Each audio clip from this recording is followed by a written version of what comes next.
Audio Jungle.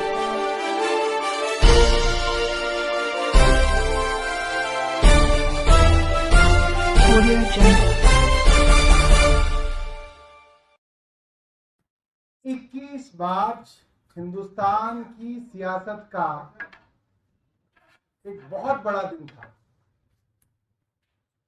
और 21 तारीख से चीजें बदलनी शुरू हुई।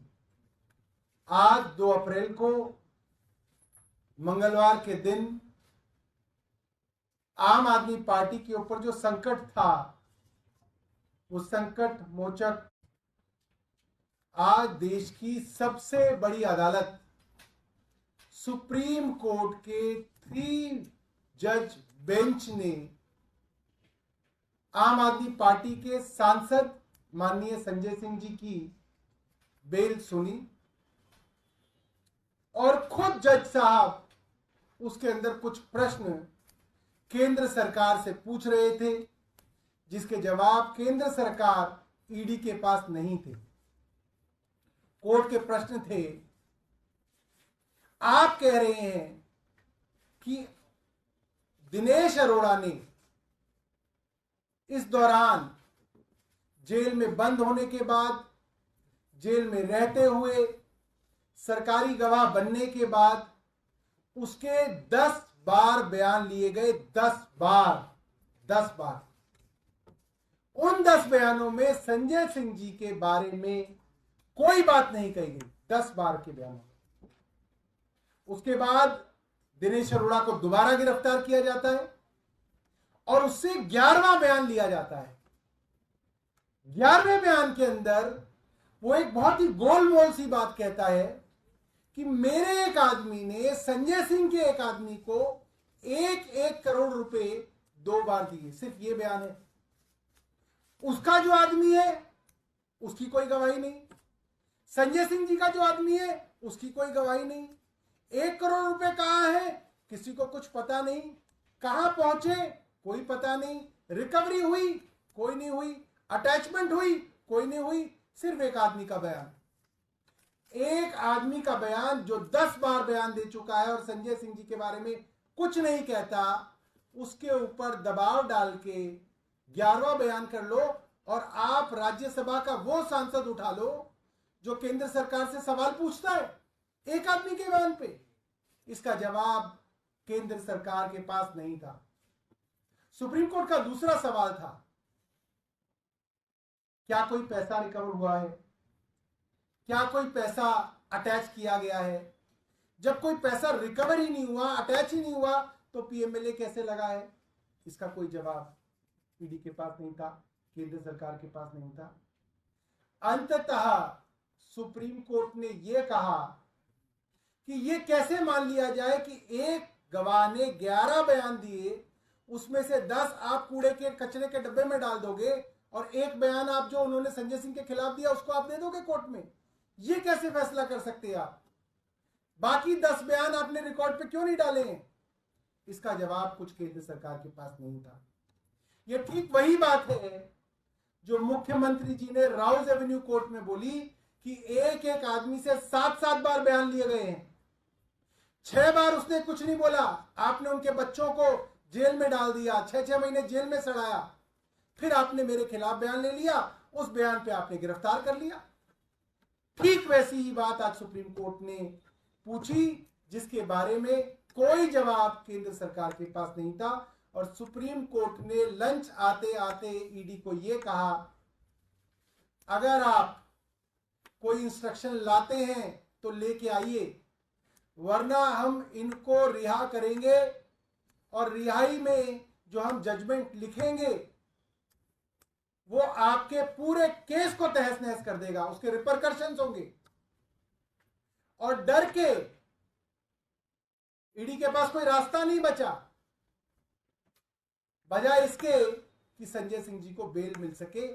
और एक फाइनल बात मैं आपको बता दूं कि जो सेक्शन 45 है पीएमएलए का, जिसकी वजह से अक्सर बेल नहीं मिलती, वो इतना कठिन और क्रूर सेक्शन है। वो सेक्शन में आपको अगर पढ़ के बताऊंगा तो उसके अंदर ये है, the court should be satisfied that the accused is not guilty of the offense. ये ट्विन कंडीशन है।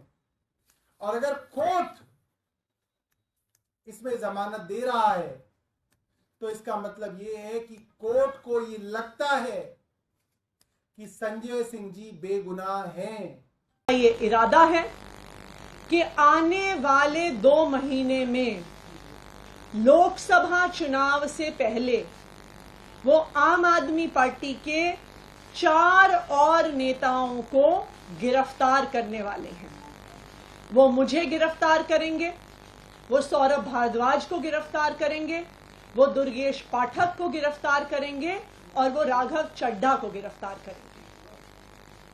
भारतीय जनता पार्टी ने ये उम्मीद करी थी कि अरविंद केजरीवाल जी की गिरफ्तारी के बाद आम आदमी पार्टी बिखर जाएगी, आम आदमी पार्टी टूट जाएगी, आम आदमी पार्टी का मोरल डाउन हो जाएगा, क्योंकि आम आदमी पार्टी का अब सारी सीनियर लीडरशिप जेल में है, हिरासत में है।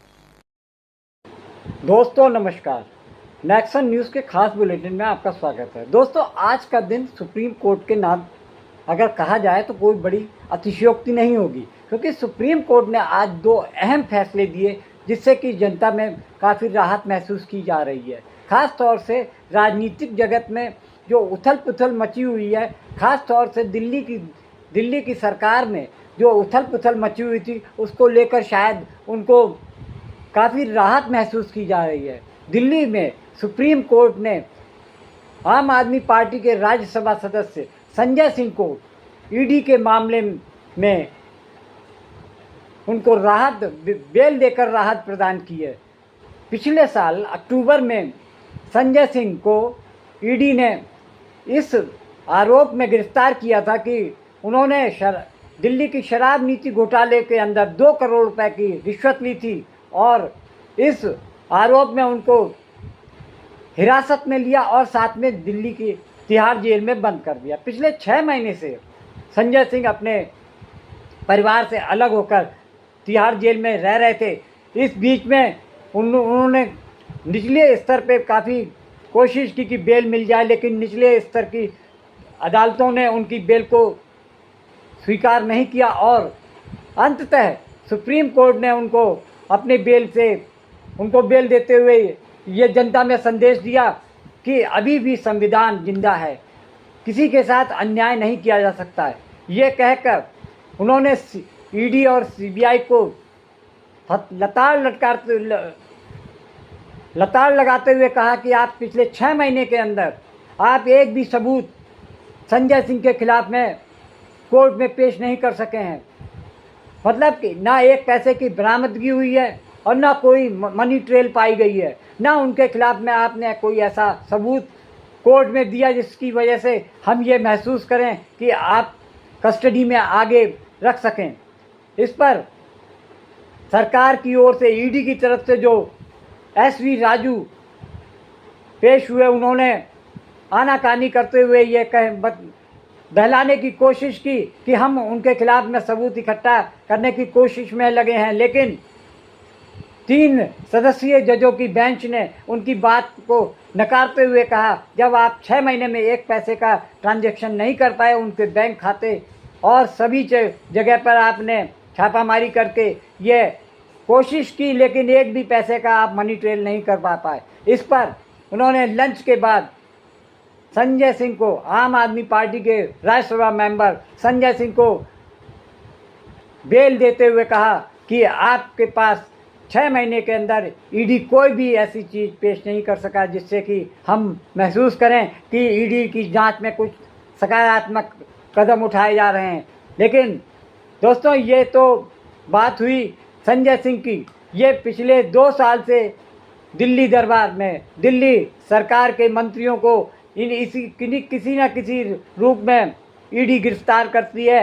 जैसे कि सत्येंद्र जैन को 2 साल से अधिक का समय हो गया है और पीएमएलए की धाराओं में उनको गिरफ्तार करके पिछले 2 साल से रखा गया था, लेकिन सुप्रीम कोर्ट ने उनकी तंदुरुस्ती और सेहत को देखते हुए मेडिकल ग्राउंड पे बेल कर दी। लेकिन उसके बाद मनीष सिसोदिया, जो भी 1 साल से पिछले 1 साल से जेल में हैं, उनके ऊपर भी शराब नीति घोटाला का मामला लगाया गया, लेकिन आज तक उनके घर पर सैकड़ों रेड हो चुकी हैं, उनके कार्यालय, यानी यहाँ तक कि उनके पैतृक गांव में जाकर ईडी और सीबीआई की टीमों ने जांच कर ली, लेकिन एक पैसे का मनी ट्रेल साबित नहीं कर पाए हैं। मनीष सिसोदिया भी पिछले 1 साल से जेल में हैं और हर बार उनकी बेल कैंसिल हो जाती है। यहाँ तक कि सुप्रीम कोर्ट में भी एक जज ने कह दिया था कि ईडी को फटकारते हुए कहा था कि आपका केस इतना कमज़ोर है